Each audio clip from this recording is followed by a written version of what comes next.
우리가 이번 한 주간 동안 이제 여호수아서를 이제 읽으신 줄 압니다. 그리고 여호수아 통해서 또 기도하고 또 응답받은 것도 많은 것이라고 많았으리라 생각합니다.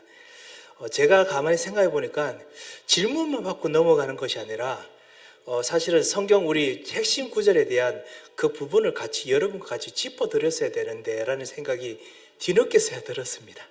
그래서 여러분과 함께 이번에 여호수아서는 질문도 받고 그 다음에 좀 핵심적인 성경 구절을 다시 한번 되짚으면서 우리가 정말 추구하는 그 예수는 그리스도라는 성경 구절이 진짜 여기 어떻게 들어가 있는지, 그 다음에 하나님 나라가 어떻게 들어가 있는지, 그 다음에 성령 충만을 얻어서 땅끝까지 증인된다고 하는 약속이 어떻게 그림자로 들어가 있는지를 좀 이렇게 좀 발견하고 보고자 합니다. 그래서 그런 시간을 좀 가지도록 하겠습니다. 한번 기도하겠습니다. 하나님 아버지 감사합니다. 주님의 말씀이 우리들에게 정말 빛이시고 그리고 꿀 같고 너무나 달고 그리고 우리들에게 힘과 능력이 됨을 저희들이 다시 한번 발견하고 주님께 감사드립니다. 주님께서 오늘도 우리에게 말씀으로 알려주시고 인도하신 것을 다시 한번 확인하며 언약의 여정을 가고자 하오니 주님께서 성령으로 충만하게 역사하여 주셔서 아버지 하나님께서 우리로 또 인도하시며 진리로 역사하실 것을 감사하고 예수 그리스도 이름으로 기도합니다. 아멘. 네, 우리 오늘 이 여호수아서를 같이 보는데요. 우리 먼저 여호수아서 전체 한번 정리한 것을 같이 한번 보도록 하겠습니다.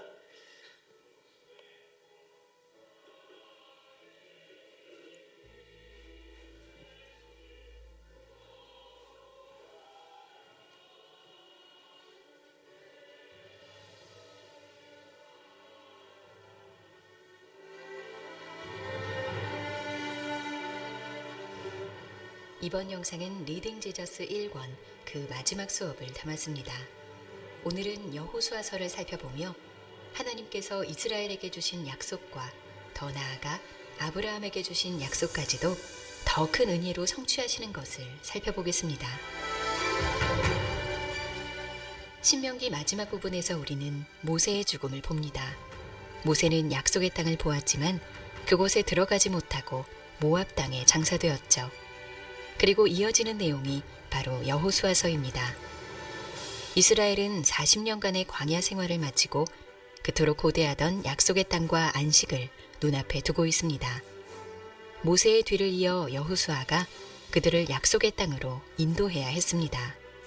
그러나 문제는 이미 그 땅에 가나안 족속이 살고 있다는 것입니다. 특히 이스라엘 백성들이 두려워하는 거인과 같은 아낙 자손들이 그 땅에 살고 있었죠. 약속의 땅을 차지하기 위해서는 그들을 몰아내고 전쟁을 치러야 했습니다.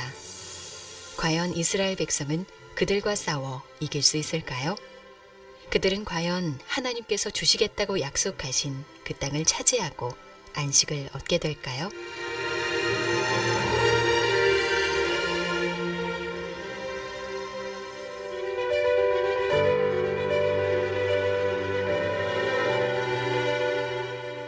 이스라엘이 약속의 땅을 향하여 행진을 시작하기 전 하나님께서 여호수아에게 제일 먼저 하신 것은 바로 이스라엘이 이 땅을 차지할 것이고 하나님께서 함께 하실 것이라는 약속을 주신 것입니다.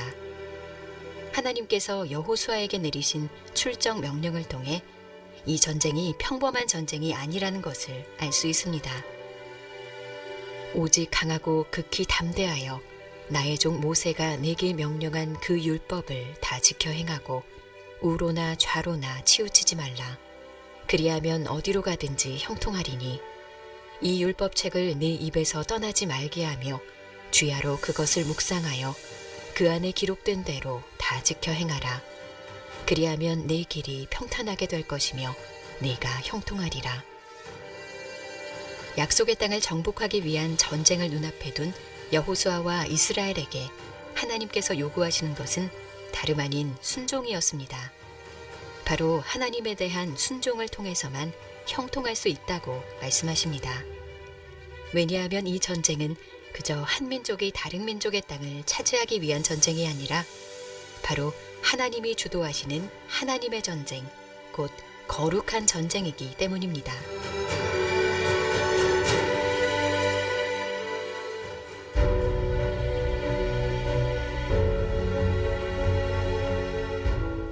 먼저 하나님의 거룩한 전쟁에는 그 과정에서 반드시 구원을 주십니다. 여리고성 함락의 중요한 의미는 하나님을 대적하는 민족은 마지막 때에 멸망한다라는 종말론적 사건을 미리 보여주는 것입니다. 그런데 하나님께서는 이 과정에서 예상 밖의 사람에게 큰 은혜를 베푸십니다. 바로 라합입니다. 기생 라합은 하나님의 저주 아래 있는 수많은 사람을 대표합니다. 라합은 애굽에서 이스라엘을 이끌어내시고 광야에서 인도하신 이스라엘 하나님의 위대하심을 들었습니다. 그리고 이렇게 고백합니다. 여호와께서 이 땅을 너희에게 주신 줄을 내가 아노라. 너희의 하나님 여호와는 위로는 하늘에서도 아래로는 땅에서도 하나님이시니라. 이러한 고백은 하나님께서 이미 라합의 마음속에 역사하고 계셨기 때문입니다. 라합이 하나님의 기준에 부합하는 삶을 살았다고 할 수는 없으나 믿음으로 하나님을 의지해 구원을 얻습니다. 라합이 정탐꾼과 약속의 증표로 사용한 붉은 줄은 마치 출애굽에 있었던 유월절 사건을 떠올리게 합니다. 이 약속의 증표를 통해 여호와를 믿었던 이방 기생과 그 가족들은 하나님의 거룩한 전쟁에서 심판을 받지 않고 구원을 얻고 언약 공동체에 속하는 은혜를 입습니다. 이 사건을 통해 온 세상이 생명을 얻을 수 있는 길을 보여주는 것입니다.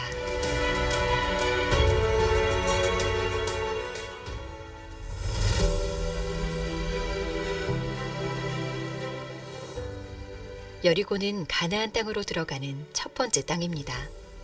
이스라엘은 하나님의 명령에 따라 여리고 전투를 준비하게 됩니다.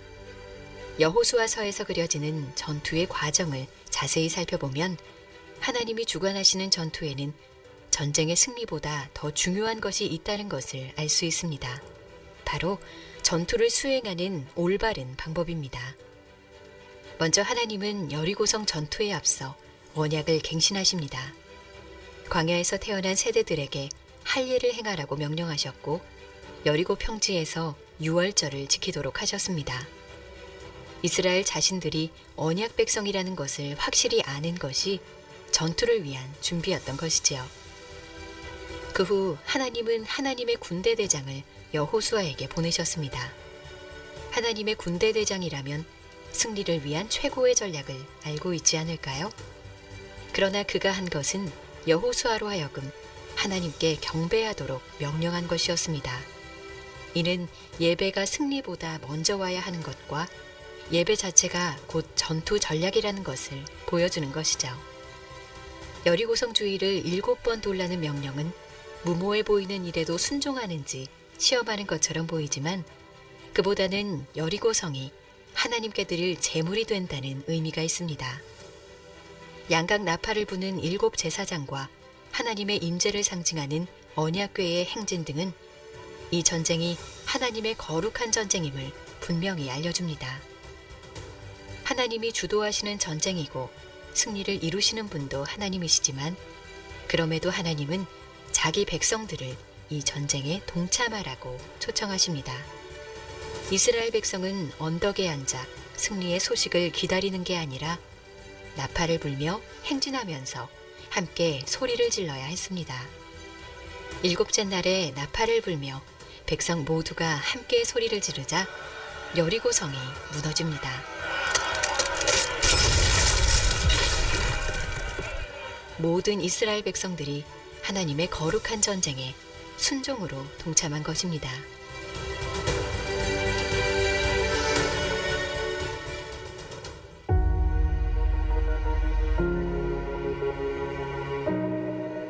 여리고성 전투 이후에 하나님이 취하지 말라고 한 전리품을 취했던 아간의 죄로 이스라엘은 아이성 전투에서 패하였습니다. 그들은 다시 한번 하나님께서 명령하신 전투를 치르는 올바른 방식은 순종이라는 것을 깨닫습니다. 여호수아는 백성 가운데 있던 죄를 온전히 해결하고 나서 다시 전투에 임하였고 하나님께서 승리를 주셨습니다. 이스라엘은 그 승리의 한복판 에발산에서 예배를 드립니다. 그들이 에발산에서 드린 예배는 의미가 깊습니다. 바로 신명기에서 모세를 통해 주어진 약속이 그대로 성취된 것이기 때문이었습니다. 그뿐만 아니라 하나님께서 세겜에서 아브라함에게 처음으로 땅을 얻을 것이라고 약속하신 말씀도 성취된 것이기 때문입니다. 애굽에서 가져온 요셉의 뼈도 세겜에 장사되어 안식을 누립니다. 이 모두는 자기 백성을 향한 하나님의 인자와 신실하심의 표현이자 하나님의 약속은 하나도 남김없이 모두 다 이루어진다는 것을 말씀하는 것입니다. 결국 여호수아는 여호와께서 모세에게 명령하신 그대로 가나안 땅 전체를 정복하여 각 지파에게 나누어 주었고 마침내 그 땅에 전쟁이 그칩니다. 여호와께서 그들의 주위에 안식을 주셨으되 그 조상들에게 맹세하신 대로 하셨으므로 여호와께서 이스라엘 족속에게 말씀하신 선한 말씀이 하나도 남음이 없이 다 응하였더라. 하나님께서는 자기 백성에게 하신 약속을 신실하게 모두 지키셨습니다.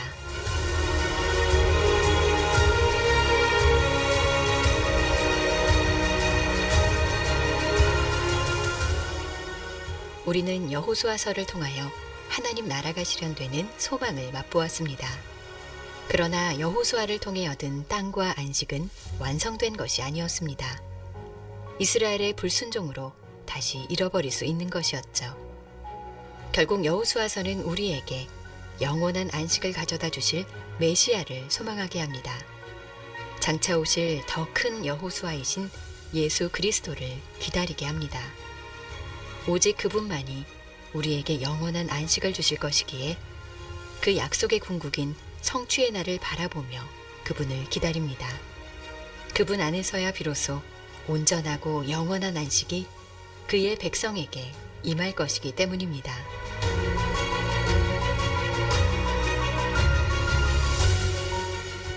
다음 영상부터는 리딩 지저스 2권 새로운 시리즈가 시작됩니다.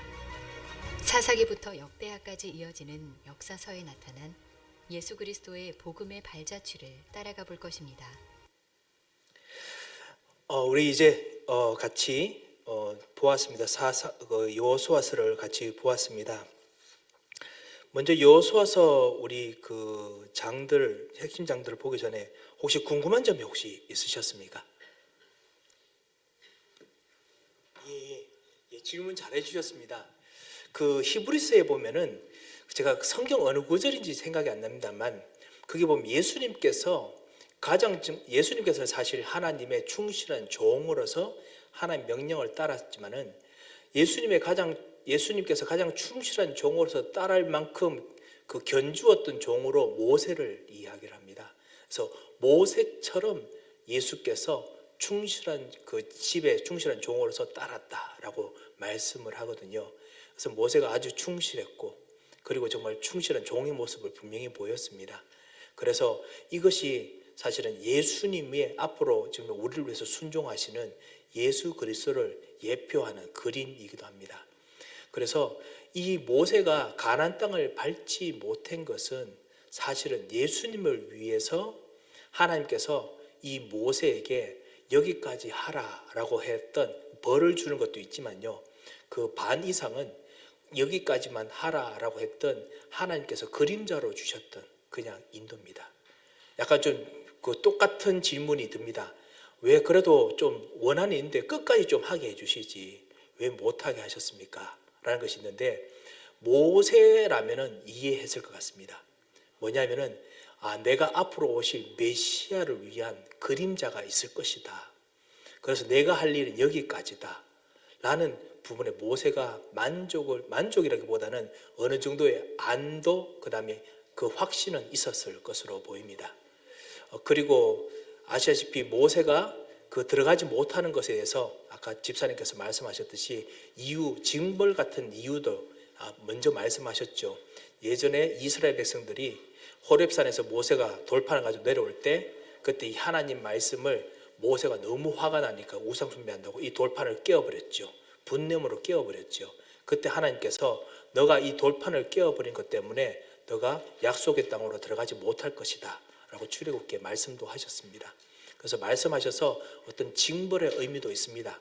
왜냐하면 우리가 오늘 지정의에 대해서 우리가 같이 배웠듯이 하나님의 이 의로움은 공의로운 의로움이기 때문에 이 성남이나 분남 하나님께서도 성내시고 분도 내십니다. 하지만 공의로운 분내심이 아니기 때문에 하나님을 예표하지 못하는 그것이라서 하나님께서 이것 통한 책임을 지게 하셨던 부분이 있습니다.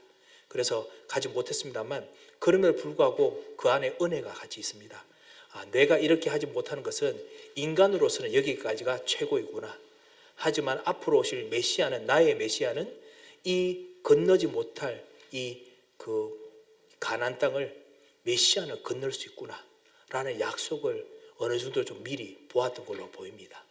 그래서 그런 두 가지를 히브리서에서 좀 이야기를 합니다. 그래서 어떻게 보면 좀 우리는 많이 아쉽지요. 실제로 우리들이 진짜 그렇게 될 수 있을 것 같은데 하지 못하는 것. 그러지만 우리들의 또 본성과 우리의 약함을 생각해 보면 예수 그리스도께서 그래도 우리를 위해서 이 길을 걸으셔서 그래서 완성시키신다는 그것에 대한 또 소망을 또 가질 수 있지 않을까 이 생각이 듭니다. 네, 감사합니다. 우리 그 책자는 보자. 예, 우리 권사님 옆에 자리에 있습니까? 여기 있는데 제가 다 나눠주셨습니까? 예, 다 나눠주셨습니다. 예, 그래서 우리 책자 받아가시면 되겠습니다. 우리가 지금 여호수아서를 봤습니다. 여호수아서는 모세오경이 신약 성경의 그 사복음서라면 이 구약 성경의 복음서는 이 모세오경이죠. 모세오경이 이 복음서라면 신약 성경의 사도행전으로 견줄 수 있는 것이 구약 성경에는 이 여호수아서입니다. 그래서 오직 성령이 너에게 임하시면 너가 권능을 받고 땅끝까지 이르러 내 증인이 되리라 하는 그 행전의 첫 발을 우리가 구약 성경에서 같이 여호수아를 통해서 볼 수 있습니다.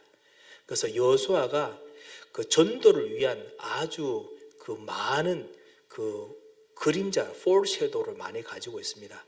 그래서 우리 전도하는 전도운동에 사도행전을 같이 읽고 가기도 하지만 사도행전을 읽고 가기도 하지만은 여호수아를 읽고 가기도 합니다. 이번 주도 보니까 전도 캠프 때 나오셨던 분들이 특별히 뭐 대번이나 이런 분들이 나오셨더라고요. 보니까요, 이 사람들이 항상 하는 말이 뭐냐면 나는 밖에 나가서 전도지 주고 그 다음에 예수 믿으라 이건 너 못한다. 아직까지 이분들이 복음 설명에도 아직 구원의 길을 잘 이렇게 설명 아직 잘 못하시거든요. 못하시는 분들이지만은 계속 듣고 있습니다. 듣고 있는데 근데 그래도 현장 한번 가보자 하니까 나오신 것 같아요. 그래서 그래도 마음을 얼마나 착하고 감사한지 그래서 같이 나왔는데 같이 전도지 뿌릴까 싶어서 걱정 노심초사하시더라고요. 그래서 그게 아니다. 우리는 가나안 땅에 가서 그 첫 번째 이 여리고성 도는 것처럼 현장에 진짜 말씀대로 밟는 것이다. 그래서 그 실제로 이 여리고성 성경 말씀 가지고 같이 보고 실제로 갔거든요. 이 실제로 이 여호수아서가 전도에 대한 수많은 그 그림자들을 실제로 우리들에게 알려주고 있습니다. 왜냐하면 사도행전하고 똑같거든요. 그 말은 뭐냐? 여호수아서에서 예수 그리스도께서 성령으로 인도하시고 그 다음에 역사하시고 그 다음에 현장에 준비된 제자들이 있고 준비된 제자들이 일어날 것에 대한 그림자들이 곳곳에 있다는 것을 알 수가 있게 된다는 것이죠. 그리고 그것이 되는 이유가 뭐냐? 아시다시피 이 모든 구약 예수님 전에 있던 사람들도 앞으로 오실 메시아의 약속을 붙잡아야 구원받습니다. 그래서 하나님께서는 뭐 역사 전에 있었던 사람이든지 역사 이후에 있었던 사람인지 아니면 저 먼 나라에 있었던 사람이든지 누구든지 메시아의 약속을 희미하게나마 형태가 다르더라도 이 약속을 붙잡아야 구원받고 그리고 메시아와 함께 그 삶 속에 들어와야 그 천국의 삶을 맛보도록 하도록 하나님께서 반드시 하셨다라고 성경은 말합니다. 그래서 여러 가지 우리 질문을 가끔씩 하지 않습니까? 구약 밖에 있었던 이 성경 밖에 있었던 사람들을 구원받을 수 있느냐? 그거를 증거로 내세운 것이 바로 욥입니다. 욥. 아시다시피 욥은 아브람 시대 때 있었던 사람인데 이 사람은 아브람 족속이 아닙니다. 이스라엘 백성 사람이 아닙니다. 하지만은 하나님께서는 이 욥으로도 그 당시에 하나님께서 의인이라고 부를 수 있을 만큼 그렇게 하나님께서 주셨고 그리고 욥이 실제로 나의 구원 대속자가 살아계시니 내가 나중에 진토가 되어 그분을 직접 볼 것이다 라고 고백까지 했습니다. 대속자, 구속자, 구원자 이것에 대한 이것을 실제로 고백할 수 있었거든요. 그래서 지금 저희들은 확실히 믿습니다. 하나님께서 모든 시대에 예수 그리스도의 그림자를 성경을 못 받았다면 하나님께서 다른 기적적인 역사를 통해서라도 보여주실 것이다 라는 것을 우리는 사실 믿습니다. 그래서 우리 선교사들을 각 전 세계에 보내거든요. 여러분께서 예전에 한번 제가 갑자기 이야기 딴 데로 계속 셉니다만 여기까지 좀 더 말씀드리겠습니다. 예전에 우리 선교사님들 성경 번역하는 우리 그 사역하는 분들이 했던 그 비디오 예전에 보면은 그분들이 성경 번역하려고 비행기 타고 그래가지고 아마존 이런 데 가면은 그 곳에 한 번도 외진인데 닿지 않은 곳인데 지붕에 십자가 같은 거 이렇게 딱 해놨습니다. 빨간 걸로. 왜냐하면 예전에 조상들 통해서 천사가 와서 실제로 너희들이 구원받으려면 이거 해야 된다. 그리고 이것을 전달해 줄 사람이 반드시 올 것이다. 그 사람의 말을 들으라. 이렇게 이야기를 한다고 합니다. 그리고 제가 최근에 들었던 여러 선교사님들의 간증들을 제가 읽어보면은 동유럽의 공산주의 치하에 있던 이런 사람들도 밤중에 누가 와서 그래서 누구누구 만나라. 누구누구 만나서 그 사람에게 책을 달라고 이야기해라. 성경책은 모르게 책을 달라고 이야기해라. The book 달라고 해라. 그렇게 했다고 합니다. 그래서 왜 나를 그렇게 택했느냐 그런 이야기들을 하고 그런 스토리들이 정말 많거든요. 하나님께서 구원받을 사람들은 어느 곳에든지 하나님께서 꼭 메시아와 관련된 그런 약속을 희미하게나마 주셔가지고 살리십니다. 그래서 그런 의미에서 특별히 이스라엘 백성들과 관계 있는 아브라함의 자손들은 그 전에 미리 다 이런 것을 다 주신 거지요. 그래서 우리는 어떤 성경을 읽어도 예수 그리스도 그리고 그리스도의 하나님 나라 그리고 하나님께서 역사하시는 성령 역사로 정말 증인되는 것 이것이 다 통하게 되어 있습니다. 그래서 우리가 이 말씀을 읽는 것이 이지요. 그래서 오늘 여호수아서를 우리가 좀 읽고자 한번 핵심 성경 구절을 좀 보고 그래서 다시 한번 확인을 좀 하고자 합니다. 혹시나 더 궁금한 점 혹시 더 있으십니까? 예. 네. 예. 아이고 리스트를 종이에 적어 오셨네요. 네. 예. 알겠습니다. 일단 그러면 우리 읽었던 성경 핵심 구절들을 우리가 이번에 여호수아서 1장, 6장, 11장, 14장, 20장, 24장이었습니다. 그래서 그거 통해서 잠깐 좀 보도록 하겠습니다. 제가 이 화면을 좀 바꾸겠습니다. 네, 여호수아서 1장입니다. 1장 중에 여러 가지가 있습니다만 우리가 아까 보았던 우리 그 비디오에 여호수아서 1장은 하나님께서 이스라엘 백성들에게 다시 한번 그 언약을 확인시킵니다. 이것이 우리들에겐 예수는 그리스도 모든 문제 해결자 그리고 그리스도께서 하나님 나라를 이루시겠다라고 했던 약속 모든 언약 자체지요. 그거에 대해서 말씀하시는데 특별히 우리 1장 7절에서 9절을 우리 같이 한번 다 같이 읽도록 하겠습니다. 다 같이 읽겠습니다. 오직 강하고 극히 담대하여 나의 종 모세가 내게 명령한 그 율법을 다 지켜 행하고 우로나 좌로나 치우치지 말라. 그리하면 어디로 가든지 형통하리니 이 율법책을 내 안에 떠나지 말게 하며 주야로 그것을 묵상하여 그 안에 기록된 대로 다 지켜 행하라. 그리하면 내 길이 평탄하게 될 것이며 내가 형통하리라. 내가 내게 명령한 것이 아니냐. 강하고 담대하라. 두려워하지 말며 놀라지 말라. 내가 어디로 가든지 내 하나님 여호와가 너와 함께 하느니라 하시니라. 아멘. 말씀 속에 모든 약속이 다 들어가 있지요. 여기에 보면은 그 모세가 내게 명령한 그 율법을 다 지켜 행하라. 치우치지 말라. 말씀 속에 있으라 라고 이야기합니다. 그래서 말씀과 언약 속에 있을 것에 대해서 말씀을 주시지요. 그리고 그 어디로 가든지 형통할 것이다. 이것이 땅끝까지 이르러 내 증인이 되리라고 똑같은 말씀입니다. 형통이란 단어는 구약에서 아주 중요합니다. 왜냐하면 이 형통의 단어 시작이 어디냐? 창세기 1장입니다. 하나님께서 모든 창조물을 보실 때 좋았더라 라고 말하는 좋았다라는 단어가 형통이란 단어입니다. 아시다시피 구약 성경, 제가 아까 대학 청년들에게도 말했는데, 구약 성경은 지금 현대 히브리어하고 달리 그 단어가 별로 많지 않습니다. 그래서 구약 공부하는 분들이 제일 좋아하는 게 뭐냐면, 대신에 구문이 너무 어렵거든요. 문법이 너무 어렵습니다. 그런데 제일 좋은 게 뭐냐면 단어 외울 게 별로 없어요. 기껏 해봤자 2, 3천자. 우리 한자 옛날에 우리 몇 개로 외워야 됐지요? 저희들은 가장 한자를 고등학교 때 적게 외워야 되는 사람이었거든요. 그때 저희들이 1800자인가 외우면 그래도 어느 정도 괜찮다라고 했었는데, 근데 여러분께서는 그거보다 더 많이 외우셔야 사실은 신문을 읽을 수 있었지 않습니까? 제가 기억하기에는 5천자, 4천자인가 알고 있어야 된다라고 제가 들은 걸로 기억나거든요.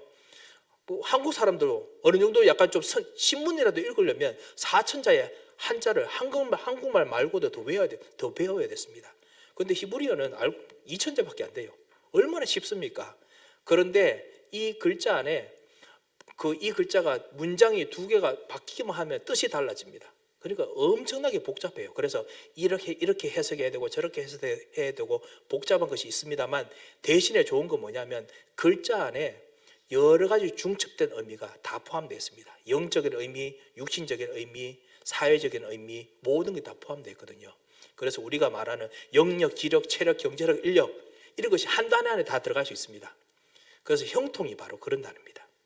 그래서 하나님께서 모든 것을 보실 때 좋았더라 할 때, 이때 하나님께서 보시기 좋아한 건 뭐냐면 앞으로 해, 달, 별, 세상 것들이 잘 돌아갈 것에 대한 것, 경제력, 인력, 체력, 모든 것 잘 돌아갈 것, 그 다음에 하나님께서 영적으로 너무 기쁘신 것, 그 다음에 하나님께서 기쁘다는 것뿐만 아니라 잘 될 것에 대한 하나님의 능력이 들어갈 것, 이런 게 포함되어 있습니다. 토브라는 단어인데요, 그런 형통이 여기도 나옵니다. 뭐냐? 하나님의 언약 다시 한번 회복하면, 이것이 바로 율법이 바로 창세기 3장 15절에는 여자의 후손, 이 약속을 따라서 정말 희생제사를 붙잡고, 그래서 하나님께 예배드리면서 하나님의 언약을 따라가는 것이죠. 그래서 이 모세 율법을 따라가면은 다시 한번 하나님 좋았더라 할 것이다, 이것이 있죠. 그래서 우리 사도행전 1장 8절입니다. 오직 성령이 너에게 임하시면 너희가 권능을 받고 땅 끝까지 이르러 내 증인이 되리라. 그리고 난 후에 또 9절에 보면은 내가 너와 함께 하리라. 내 입에서 떠나지 말면은 어떻게 되느냐? 평탄게 될 것이다. 내가 형통하리라. 그 다음에 함께 할 것이다. 계속 하십니다. 내가 세상 끝날까지 너희와 함께 할 것이다 하고 똑같은 말씀들이 반복이 됩니다. 벌써 지금 예수님께서 하시는 말씀을 사실은 지금 벌써 여호수아에게 주십니다. 모든 그 성경학자들이 내가 세상 끝날까지 너희와 항상 함께 하리라 했을 때 그 말씀이 제자들 보고 내가 같이 있을게, 같이 가겠다, 이 말이 아니다 라고 모든 신학자들이 동의합니다. 그 말이 뭐냐?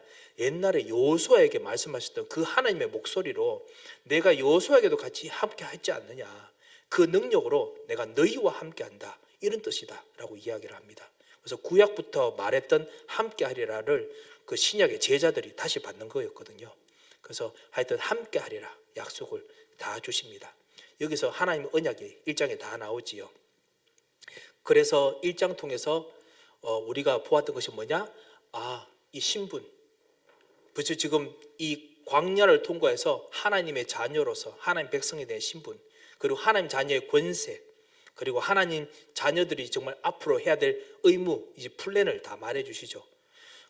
나중에 우리가 보았습니다만 그 세일산에서 이제 저주를 선포해야 됩니다. 왜 저주를 선포해야 될까요? 왜냐하면 그 전에 있던 광야에서 축복을 먼저 선포합니다. 축복을 시내산에 선포하고 난 후에 모든 언약은 조항들이 있지요. 여러분 기억나실 겁니다. 조항이 뭐냐? 나는 누구다, 하나님은 누구다, 우리는 누구다, 그 다음에 하나님께서 어떤 복을 주실 것이다, 대신에 우리는 이런 것을 지켜야 된다, 지키지 않으면 어떤 일이 일어날 것이다, 죽는 것이죠. 그리고 대신에 안 지키고 따르면 내가 복을 줄 것이다, 따르지 않으면 자녀들에게 이런 저주가 있을 것이다, 이런 축복과 저주에 대한 조항들이 반드시 있어야 됩니다. 없는 것이 아니고 반드시 있어야 됩니다. 그래서 이스라엘 백성들이 나중에 이제 다 가나안 땅 정복하고 아이사까지 정복하고 세일산에 올라갔을 때 하나님께서 하셨던 그 언약의 조항을 마지막으로 선포하는 겁니다. 하나님께서 옛날에 우리 조상들에게 하셨던 그 언약 조항이 완전히 다 완성됐다, 이 조항을 이 세일산에서 완전 컴플릿 시켰다, 성취시킨다라고 말하는 것입니다. 자, 이것도 좀 다시 한번 사이드 노트고요. 하여튼 사이드 노트인데요. 이렇게 언약을 확인시킵니다. 1장에서. 그리고 2장에 그 언약 확인하면 하나님께서 반드시 뭘 주시느냐? 또 시간적으로도 동일하죠. 준비된 사람을 일으키십니다. 그게 바로 이제 라합이지요. 분명히 오늘 우리가 말씀을 보았는 것처럼 절대로 깨끗하지 않는 사람이지만은, 거룩하지 않는 사람이지만 하나님께서 이 사람을 드러내서, 그래서 진짜 붉은 줄, 그 어린 양의 피, 진짜 그렇게 우리가 당장 깨달을 수 있을 만큼 무엇인가 예수 그리스도의 피, 십자가를 상징하는 것을 뭔가 붙잡게 하고, 그리고 살아나게 하는, 그것을 하는 제자들을, 준비된 사람을, 구원받을 사람을 하나님께서 준비를 시키십니다. 그리고 전쟁으로 들어가지요. 전쟁 들어갈 때, 그때 이것도 똑같은 아직까지 언약 조항입니다. 1장, 2장, 3장, 4장, 5장까지요. 그래서 이 언약 조항이 거기서 들어가는데, 아까 우리가 보았듯이 여호와의 사자가 서 있습니다. 이곳은 거룩한 땅이다. 그리고 난 후에 실제로 이것을 명령했을 때 그 모든 것은 예배해야 된다라고 했지요. 예배고 순종입니다. 왜냐하면 언약이거든요. 그래서 언약을 지키도록 했습니다. 그래서 거룩한 전쟁이다, 이것을 보게 만들었지요. 우리들이 사실 예배 드리는 것도 마찬가지입니다. 오늘 우리가 예배 드리잖아요. 예배 드리고 우리가 믿음으로 아멘하면 우리는 거룩한 전쟁을 이번 주간 하는 것입니다. 그리고 우리 삶의 영역에서 좀 더 큰 거룩한 전쟁을 위해서 우리의 삶의 호라이즌을, 우리의 모든 지평선을 펼치는 일이 오늘 있는 것입니다. 그래서 하나님께 예배 드릴 때 거룩한 전쟁이 시작됩니다. 언약대로 하나님께서는 약속을 성취하시고 역사하시죠. 이런 것을 여호수아의 이 그림 통해서 볼 수가 있습니다. 자, 그 다음에 6장입니다. 6장이 그 다음에 이제 우리가 읽었던 성경 구절이죠. 6장 중에 좀 중요한 성경 구절이, 특별히 이거는 그건데, 그 저주에 대한 부분을 그냥 확인하는 거였습니다. 여호수아서 1장 18절에 누구든지 당신의 명령을 거역하여 당신의 말씀을 순종하지 아니하는 자는 누구든지 죽임을 당하리니 오직 강하고 담대하소서. 백성들이 이렇게 대답했던 부분이죠. 거기서 백성들이 언약의 조항을 기억하고 있다는 겁니다. 저주라는 부분이 무엇인지 알고 있었습니다. 그래서 내가 언약 따라가야겠다, 말씀 따라가야겠다, 그 생각을 이 여호수아를 따른 백성들이 알고 있었습니다. 그래서 언약을 확인하는 성경 구절 중에 하나입니다. 여호수아서 6장입니다. 이제 여리고성 관련된 부분을 우리가 두 번째로 그 핵심 성경 구절로 읽었습니다. 다시 한번 또 우리 한번 말씀을 같이 읽을까요? 같이 읽겠습니다.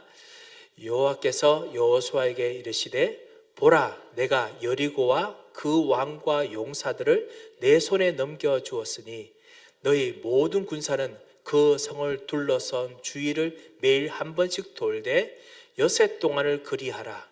제사장과 일곱 양나팔을 잡고 언약궤 앞에 나아갈 것이요, 일곱째 날에는 그 성을 7번 돌며 그 제사장들은 나팔을 불 것이며 제사장들이 양각 나팔을 길게 불어 그 나팔 소리가 너희에게 들릴 때는 백성은 다른 소리로 다 그 소리를 부를 것이라.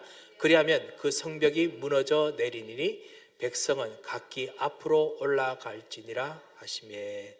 아멘. 이제 처음으로 들어가는 하나님의 전쟁에 이스라엘 백성을 참가시킵니다. 그런데 이것이 순종으로 하는 것이고 예배로 하는 것이다. 아까 우리 비디오에서 봤지요. 그래서 하나님께서 가시는 길이기 때문에 제사장들이 양각 나팔을 불고 언약궤 가지고 갑니다. 예배할 때 항상 일어나는 일입니다. 그래서 우리의 전쟁은 예배입니다. 우리 전쟁은 언약 붙잡고 기도하는 겁니다. 그래서 그것이 바로 우리가 하는 전쟁이지요. 이것을 우리가 볼 수 있고요. 또 두 번째 뭐냐? 정말 다른 말 하지 말고 오직 말씀을 따라서 6일 동안 돕니다. 이것이 바로 예배하는 동안에 모든 것이 다 무너지는 것이지요. 이것이 우리의 전쟁입니다. 우리는 현장에 갔을 때 그냥 하나님의 약속 따라서 하루를 돌고 돌아오는 것입니다. 그리고 또 돌고 돌아옵니다. 제가 이번에 구역 예배하면은 무조건 제가 읽는 성경 구절이 있습니다. 그게 뭐냐면 그 창세기 18장 17장입니다. 거기 보면은 모세가 평생토록 하나님을 섬겼던 장소가 딱 하나 있습니다. 그게 뭐냐?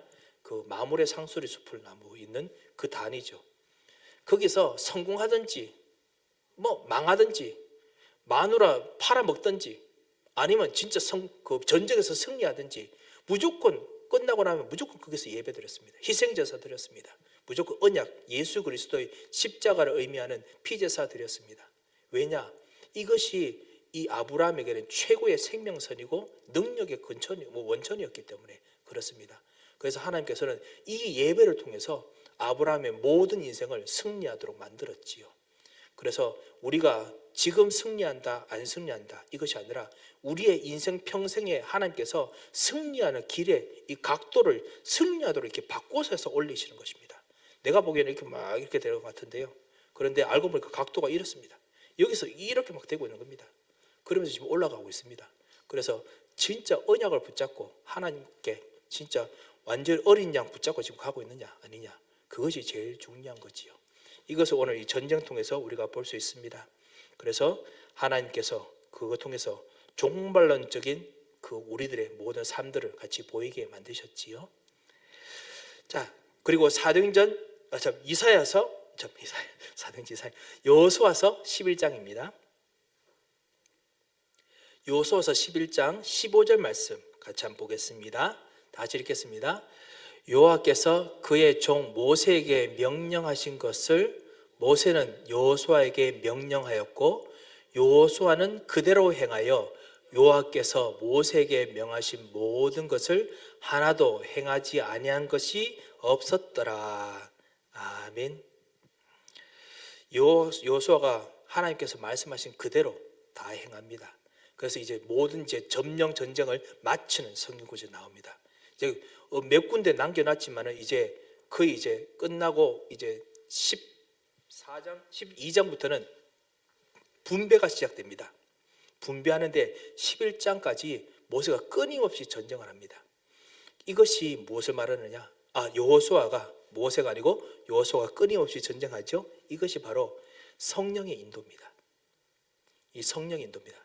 우리가 말하는 오직 성령이 너에게 임하시면 너희가 권능을 받고 땅 끝까지 이르러 내 증인이 되리라. 하나님 말씀을 따라서 가다 보니까 어느 순간 성령 인도 받아서 땅 끝까지 가는 것입니다. 나의 땅 끝까지 가는 것이거든요. 그런 것을 이 여호수아 나름대로 지금 이 인도를 받고 있는 것입니다. 말씀을 따라서 가다 보니까 모든 땅이 점령됐습니다. 이런 것을 우리가 보면서 우리가 소망을 가집니다. 그렇구나. 나의 땅 끝도 내가 정말 기도하는 가정보고마도 내가 기도하는 모든 일들도 하나님의 말씀을 따라가는 동안에 말씀을 준행하고 순종하는 동안에 이것이 점령되겠구나. 이런 소망을 우리가 가질 수 있습니다. 그 부분이 오늘 11장 말씀입니다. 우리는 순종 다 못합니다. 우리가 순종 못하기 때문에 그래서 우리를 위해서 순종하시는 우리의 주인 되신 분이 있으시죠. 바로 우리 주 예수 그리스도. 그분께서 성령으로 우리를 인도하십니다. 우리가 지쳐 쓰러지면 우리가 빠뜨린 것을 주께서 정말 같이 끌고 우리를 끌고 가시죠. 기다리시기도 하시고요. 그래서 우리는 우리 주 예수 그리스도가 있기 때문에 너무너무 우리는 그분께 정말 안식을 얻습니다. 그래서 우리는 그리스도 따라서 이 순종을 배워야겠습니다. 자, 그리고 14장입니다. 똑같이 이제 본격적으로 이제 지파를 따라서 이제 구체적으로 기업을 주려고 합니다. 그때 그 땅에 전쟁이 그쳤더라라고 했습니다. 평화가 생기지요. 진정한 복음화가 생깁니다. 14장 말씀 같이 보시겠습니다. 14장입니다. 같이 읽겠습니다. 그날에 여호와께서 말씀하신 이 산지를 지금 내게 주소서. 당신도 그날에 들으셨거니와 그곳에는 아낙 사람도 있고 그 성읍들은 크고 견고할지라도 여호와께서 나와 함께 하시면 내가 여호와께서 말씀하신 대로 그들을 쫓아내리다 하니. 아멘. 이제 전쟁을 어느 정도 다 마치고 다 돌았는데 아직까지 못한 곳이 있습니다. 지금 분배를 막 하고 있습니다. 분배해서 처음부터 시작해서 그래서 시몬 지파, 그다음에 레위 지파는 아니죠. 모든 지파들, 이사갈 지파 다 내려오고 하고 있는데 가장 중요한 이 예루살렘 근처, 그때 헤브론 땅이죠. 그 아브라함이 있었던 그 땅이 얼마나 사람들이 지독한지 누가 있죠? 아낙 사람들. 진짜 거인 중에 거인 같은 사람들. 게다가 산지도 너무 힘들어서 점령하기도 어렵습니다. 아낙 사람들이 있는 그 땅은 그 줘야 되는데 아무도 점령을 못하고 그냥 그대로 남겨놨습니다. 그래서 할 때 우리가 잘 알다시피 갈렙 이분이 나서셔서 그래서 이 땅을 내게 주십시오. 이 땅을 우리 유다 자손들에게 주십시오 라고 이야기합니다. 그때 갈렙이 유다의 대표였죠. 유다 지파의 대표였죠. 그래서 그날에 들으셨겠지만은 아낙 사람이더라도 여호와께서 나와 함께 하시면, 이것이 아까 우리 1장에서 확인했던 말씀이죠. 하나님께서 내가 함께 하겠다라고 했으니까 함께 하겠다고 하셨으면 내가 말씀하신 대로 그들을 쫓아낼 것입니다. 언약을 내가 붙잡고 가니까 언약대로 반드시 쫓아낼 것입니다. 그리고 내가 유업을 받을 것입니다 라고 고백하는 부분입니다.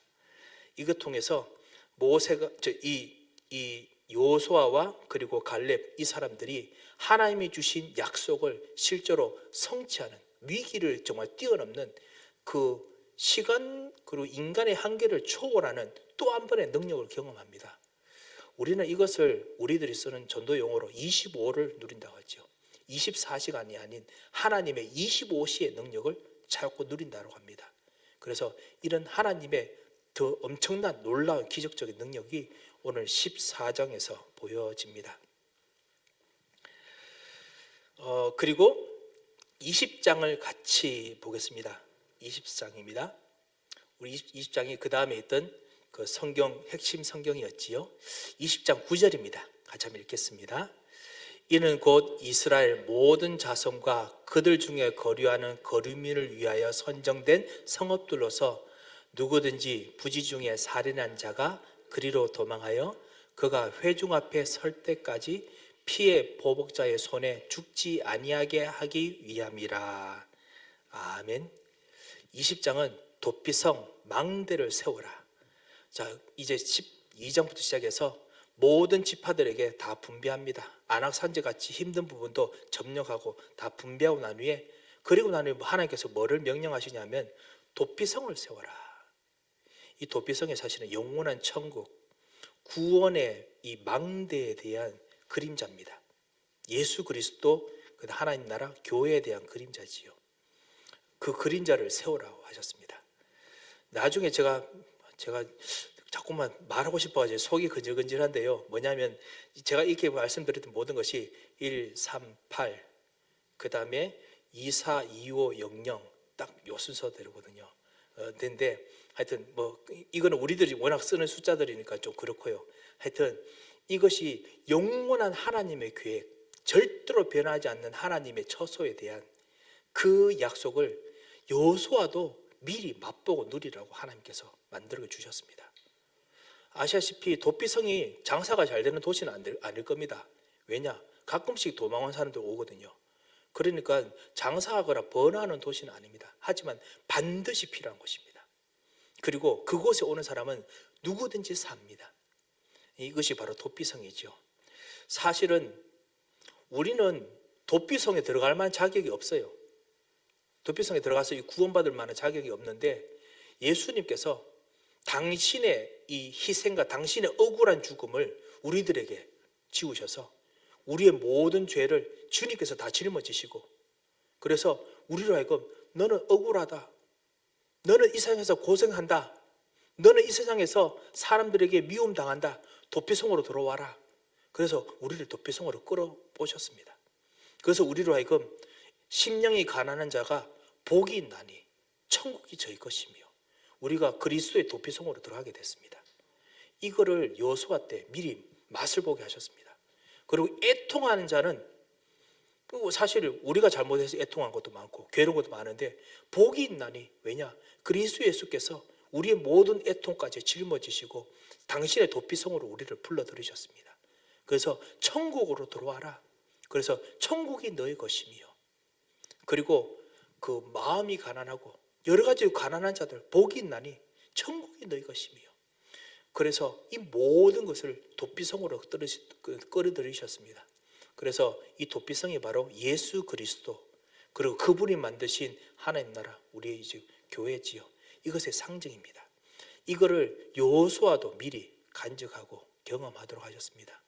그리고 하나님께서 지금 여러분과 우리들 삶 속에서 기도하는 시간, 예배하는 시간, 이것 통해서 도피성의 맛을 지금도 여호수아보다는 더 좀 확실하게 우리가 누립니다. 하지만 영원한 도피성, 진짜 우리가 정말 더 이상 이제 애통하고 고통이 없는 도피성이 저기 있습니다. 우리 곧 주님께서 오시죠. 그 예루살렘, 새 예루살렘이 있기 때문에 그 도피성인 데까지는 우리는 조금 더 참을 수 있습니다. 그래서 이 모든 것을 우리가 같이 볼 수 있습니다. 그러니까 여호수아 사람들 얼마나 복 받았습니까? 벌써 구약에 있는 우리가 아는 성경의 내용들을 다 경험했어요. 참 감사죠. 대신에 이 사람들 전쟁하면서 고생했으니까 우리보다 좀 불쌍하긴 하지요. 하지만 그래도 나름대로 여러분도 다 삶의 어려운 고난과 고생들이 있었기 때문에 이 사람들의 고난을 이해하실 것입니다. 그래서 도피성의 맛을 보게 하셨습니다. 예수 그리스도. 자, 그리고 마지막이 24장이었습니다. 24장 우리 11절에서 15절 말씀인데요. 글씨가 좀 더 작습니다만 그래도 15절까지인데 13절하고 그 다음 14절 15절이 따로 있습니다. 같이 한번 읽도록 하겠습니다. 너희가 요단을 건너 여리고에 이른즉 여리고 주민들 곧 아모리 족속과 브리스 족속과 가나안 족속과 헷 족속과 기르가스 족속과 히위 족속과 여보스 족속이 너희와 싸우기로 내가 그들을 너희 손에 넘겨 주었으며 내가 왕벌을 너희 앞에 보내어 그 아모리 족속의 두 왕을 너희 앞에서 쫓아내게 하였나니 너희의 칼이나 너희의 활로서 이같이 한 것이 아니며 내가 또 너희가 수고하지 아니한 땅과 너희가 건설하지 아니한 성읍을 너희에게 주었더니 너희가 그 가운데에 거주하며 너희는 또 너희가 심지 아니한 포도원과 감람원의 열매를 먹는다 하였느니라. 그러므로 이제는 여호와를 경외하며 온전함과 진실함으로 그를 섬기라. 너희 조상들이 강 저쪽과 애굽에서 섬기던 신들을 치워버리고 여호와만 섬기라. 만일 여호와를 섬기는 것이 너희에게 좋지 않게 보이거든 너희 조상들이 강 저쪽에서 섬기던 신들이든지 또는 너희가 거주하는 땅에 있는 아모리 족속의 신들이든지 너희가 섬길 자를 오늘 택하라. 오직 나와 내 집은 여호와를 섬기겠노라 하니. 아멘. 영원한 시스템을 만들라. 도피성에 대한 약속 조그만 것뿐만 아니라 이것을 자녀들에게 계속 전달하라. 영원한 시스템을 그냥 잠깐의 장소로만 만드는 것이 아니라 아예 내 안에 내재시켜가지고 집안 대대로 전달하라. 그것을 실제로 이제 말씀을 합니다. 그래서 첫 번째로 우리가 보는 것이 우리가 잠깐 그 기억에 남는 말씀이죠. 내가 왕벌을 보내서 하나님께서 하신 말씀이죠. 왕벌을 보내서 내 앞에 보내서 아모리 족속의 두 왕을 너희 앞에서 쫓아내게 했다. 그리고 또 조금 있으면 너희가 수고하지 않는 열매를 그 땅에서 수고하지 아니한 땅과 너희가 건설하지 아니한 성읍을 너희에게 주었노니. 하나님께서 우리로 하여금 싸우는 모든 것이 그래도 하나님께서 은혜로 주신 것이다 발견하게 하십니다. 우리가 하는 전쟁은 우리가 그래도 고생하고 힘든 것이 있지만은 그렇지만 하나님께서 이끄시는 전쟁입니다. 그래서 하나님께서 하시는 거룩한 전쟁에 우리가 동참한 것입니다. 그래서 우리의 칼이 아닙니다. 하나님께서 하실 것입니다. 그래서 우리는 여호와만 섬겨야 됩니다.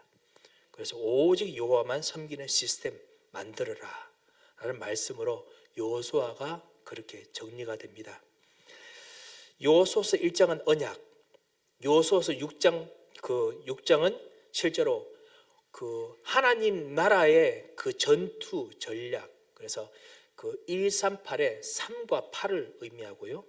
그리고 특별히 여호수아서 11장은 8, 여호와께서 말씀하신 대로 다 행했다. 그랬더니 전쟁이 거쳤다. 그것이 바로 그 138의 8입니다. 그래서 여호수아서 14장은 계속 지속적으로 유업을 주실 것이기 때문에 지속적으로 믿고 24시간 따라오라. 안악산지 같은 곳이 있더라도 하나님께서 역사하실 수 있다. 24와 25를 보여줍니다. 그리고 특별히 도피성 망대를 세워라. 이것은 영원한 하나님의 계획, 우리의 천국에 대한 것을 영원한 하나님 계획에서 맛을 보게 해주시고요. 그리고 똑같이 24장도 영원한 하나님의 계획을 보게 해주십니다. 그래서 사도행전에 있는 사도행전 1장 1, 3, 8, 그 다음에 14절에 있는 계속 기도하면서 24시간 해야 되는 거, 그 다음에 하나님 역사가 일어나는, 기적적인 역사가 일어나는 사도행전 2장 25의 역사, 그리고 영원한 하나님 역사, 오직 성령이 너에게 임하시면 너희가 권능받고 땅까지 이르러 정인되리라 하는 지속적인 말씀들의 역사, 이게 영령이죠. 영원의 역사. 이런 패턴이 여호수아에 그대로 나타납니다. 하나님께서 이 이스라엘 백성들 하여금 사실은 이 여자의 후손, 언약에 붙잡고 그 다음에 피제사 했는 사람들 통해서 예수 그리스도 연동되게 하셔가지고, 그래서 그 옛날에 예수 제자들하고 똑같이 지금 연결되게 하셨습니다. 하물며 우리 예수님을 주인으로 모시고 사는 우리, 하나님께서 그렇게 왜 안 하시겠습니까? 그래서 이번 한 주간도 예수 그리스도 이름으로 기도하면서 땅까지 증인되는 축복을 같이 누리시고, 우리 사사기 말씀은 특별히 여러 가지 또 복잡한 것들이 많이 있습니다. 그것을 못 따라가는 사람들의 이야기입니다. 하지만 그것 속에서도 하나님께서 동일하게 그 증인되는 사람들, 그 다음에 하나님의 초월적인 역사들, 이것을 볼 수가 있을 것입니다. 그래서 그런 축복들을 같이 누리시기 바랍니다. 질문 하나만. 예.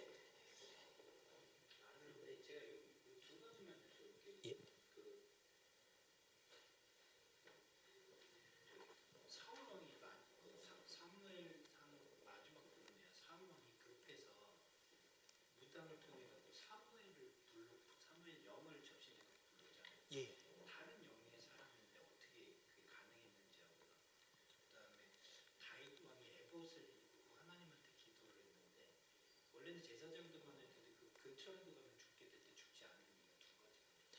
예, 사울이 그 접신했던 그 부분은 정말 사울로서 불러들일 수도 있고요, 아니면 귀신들이 장난했을 수도 있습니다.